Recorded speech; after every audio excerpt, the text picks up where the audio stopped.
जयपुर से बड़ी खबर है। जेडीए के बीआरटीएस टेंडर में सिंगल बिड को मंजूरी देने की तैयारी। टेंडर अप्रूवल कमेटी ने जेडीसी को भिजवाया प्रस्ताव। निदेशक वित्त ने कहा है जेडीसी से अप्रूवल के मिनट्स आने के बाद होगा खुलासा। जोन 8 में बीआरटीएस हटाने के लिए जेडीए ने टेंडर किए थे आमंत्रित। चहेती फर्म को फायदा पहुंचाने के लिए रखी गई विशेष शर्तें। सिंगल बिड को निरस्त करने के बजाय स्वीकृति के लिए भिजवाया प्रस्ताव। 20% अधिक दरों पर टेंडर का प्रस्ताव भेजा, जबकि बीआरटीएस के अन्य टेंडरों को एस्टिमेटेड बीएसआर दरों से 15% कम पर दी गई स्वीकृति। ऐसे में जेडीए को 35% अधिक दर का नुकसान। जेडीए ने बजट घोषणा के अन्य टेंडरों में सिंगल बिडर को निरस्त किया था, लेकिन उक्त 10 करोड़ के टेंडर में सिंगल बिड को मंजूरी देने की तैयारी से विवाद गहराया है।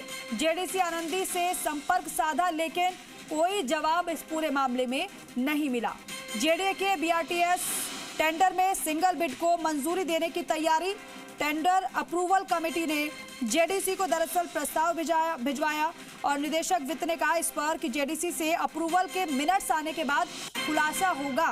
जोन 8 में बीआरटीएस हटाने के लिए जेडीए ने दरअसल टेंडर आमंत्रित किए थे। चहेती फर्म को फायदा पहुंचाने के लिए विशेष शर्तें रखी गई, जिस पर सवाल खड़े हो रहे हैं। सिंगल बिड को निरस्त करने के बजाय स्वीकृति के लिए प्रस्ताव को भिजवा दिया गया। 20% अधिक दरों पर टेंडर का प्रस्ताव भेजा गया, जबकि बीआरटीएस के अन्य टेंडरों को एस्टिमेटेड बीएसआर दरों से 15% कम स्वीकृति कर दी गई कम पर। राम सिंह राजावत हमारे सहयोगी हमारे साथ जुड़ रहे हैं। राम सिंह, क्या जानकारी?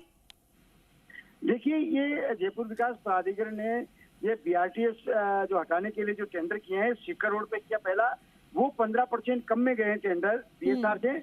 लेकिन ये जोन 8 वाला जो है ये 20% अबोव में देने के लिए टेक्निकल जो बिड खुली, तो उस वक्त ही उसको कैंसिल कर दिया जाना चाहिए था, लेकिन फाइनेंशियल बिड को मंजूरी दे दी और उसके बाद में अप्रूवल कमेटी ने जो है जेडीसी को प्रस्ताव भेज दिया। सूचना यह है कि जेडीसी ने अप्रूवल दे दी है, लेकिन चूंकि अभी डायरेक्टर वित्त ये कह रहे हैं कि मिनट्स आने के बाद ही पता चलेगा। ये सिंगल जो बिडर है इसको देने का जो खेल है जेडीए में है, इसका सामना जेडीए के ही जो अधिकारी हैं उन्होंने ही ये जारी किया है, खुलासा किया है दबी जुबान से कि ये कैसा रवैया। जेडीसी आनंदी ने पहले जो 2 आरोपी थे जो बजट घोषणा के थे, वो सिंगल बिडर थे, उनको ये कह के निरस्त किया था कि सिंगल बिडर को नहीं देंगे, तो दोबारा टेंडर किए गए। लेकिन इस मामले में चहेती फर्म को फायदा पहुंचाने के लिए सिंगल बिडर को ही टेक्निकल बिड में मंजूरी दे दी और फाइनेंशियल बिड में मंजूरी दे दी। इसलिए ये मामला ये कह रहा है कि जेडीयू को लगभग 35% का नुकसान होगा ये।